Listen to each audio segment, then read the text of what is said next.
So anyway, I went and caught a warp pipe somewhere back there and got us to the end of the level.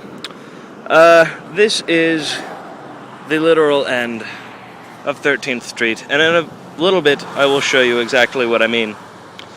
But first, I gotta talk about a journey that I went on by mistake. I think that happens quite a bit to people.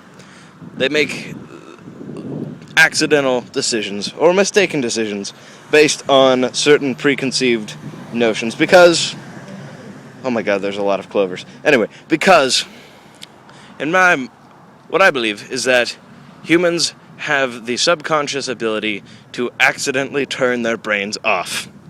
And this is a story of, well, there's a couple stories about that. One of the ones, I was in a party. Yeah, I know, me party. I was in a party somewhere down that a ways. I'm not sure where. It was like there. One or the other. Oh! That's my perspective when I do those little like finger motion things on my actual videos. That's how I look. I go. I make weird noises. Anyway, I was at a party, and let me see if I can remember how that goes.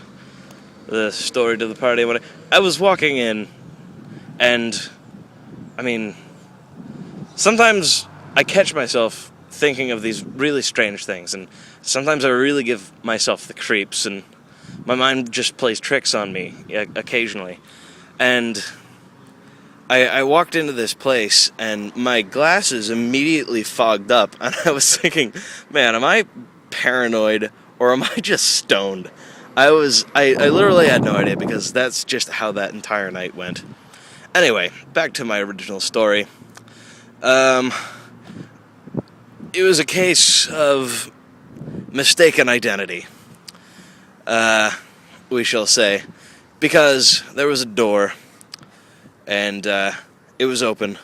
And a little backstory: at my old high school, in the science wing, there were two bathrooms, and the boys' bathroom was always vandalized. Always vandalized. We didn't know who. The janitor asked several times, "Who are you? Who keeps doing this to our frickin' bathroom?" I mean, the students were fed up with it. We had no idea. It was just some people who apparently had some sort of prank, I guess. I don't know why. They must have been girls sneaking in to sabotage our poor developing bladders or something. Anyway, that's the best reason I can think of for it. But the boys' bathroom was always closed.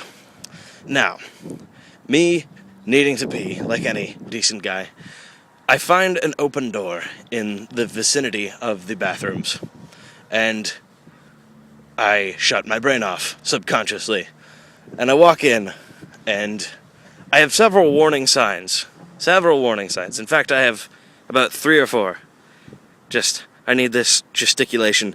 Bear with me. There were about 3 or 4 separate warning signs that should have clued me in to something horrible that was going on. The first warning sign was, "Hey, why are there no urinals in the guy's bathroom?" I found that very strange. But even though, in spite of finding it strange, it just skipped my mind, and I kept walking in. And the second thought I thought to myself was really just a giant warning sign, and it was, why is there a tampon dispenser in the boys' bathroom? That seems a little odd and a little inappropriate, I think. Somebody must have messed up somewhere. My brain was off. You've got to hear me out on this. And I stood outside of a stall and waited. None of this imagery was processing. Absolutely zero. It went into my brain, was processed, and the process ended there. Now, the third and most obvious warning sign was finally the one that woke me up. And that was, when the stall opened, I wondered to myself, why is there a girl in the boys' bathroom?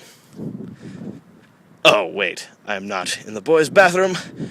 And what sort of sparked this recollection of my embarrassment was I did the same thing not 3 hours ago.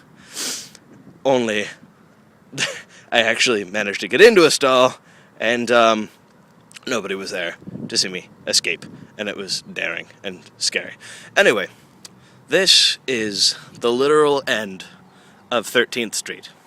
I have a picture of this on my Facebook, of this very sign, and it spoke to me. Well, the sign didn't speak to me, but I just had like an inner emotional connection with it, in that, I don't know, I just really felt like I grew as a human. Well, I mean, I know there's a bike path here, but it's like, here's the end. Here's where you must stop and think about why you are walking down this street, and why your phone is saying 20% battery left. And it just, I don't know, it was like, I was going through a rough time. Like, I'd just gotten, well, I wasn't broken up with yet, but I had in my mind the feeling like this relationship that I was in was going in the same way of my previous relationship, in that it would not make me happy to stay in it, and it would be less than the other person deserved for me to stay in it. And much like how the other journey ended, I'm going to leave because of this Cujo dog here. So, only he was behind the fence the other time, and that was even creepier. So, I will talk to you again once I return to my dorm room, and I'm going to teleport. Get ready for it. Teleportation. Going, now!